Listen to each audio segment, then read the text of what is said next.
These ratings agencies, they have a lot of clout, don't they? I mean, they're not official organisations. They're companies like any other, but what they say carries a lot of weight. Yeah, I mean, they faced a lot of criticism at the height of the financial crisis for not spotting the risks in the system before everything went wrong. And since then, they've been criticised for saying just these type of bad things and, you know, creating new fear within the system.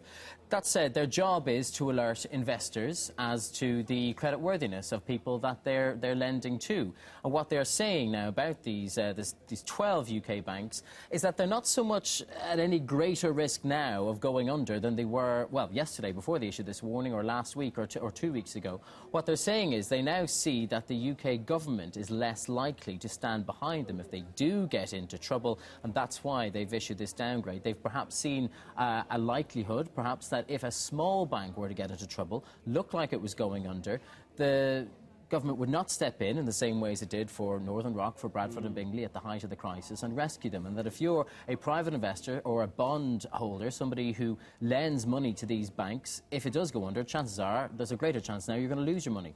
And practically, if you've got some RBS shares, and in a sense we all have because we're taxpayers and 70% of RBS is owned by the taxpayer, what difference does this downgrade mean? Does it make any difference at all practically?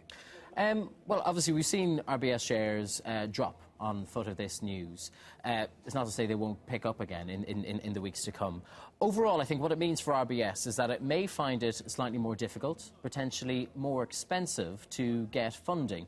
The funding it needs to continue operating as a normal bank, issue loans to all of us. That said, I mean, you look at the developments yesterday from the Bank of England, quantitative easing. One of the aims of that is not only to inject more money into the system, but to bring down the cost of borrowing overall. So it's a bit of yin and yang. I don't think we can say that the downgrade today means that we're going to be paying more for our loans in the very near future, but it all fits into or feeds into a very complicated mixture and a complicated recipe to get the banks out of the bad situation that they're now in.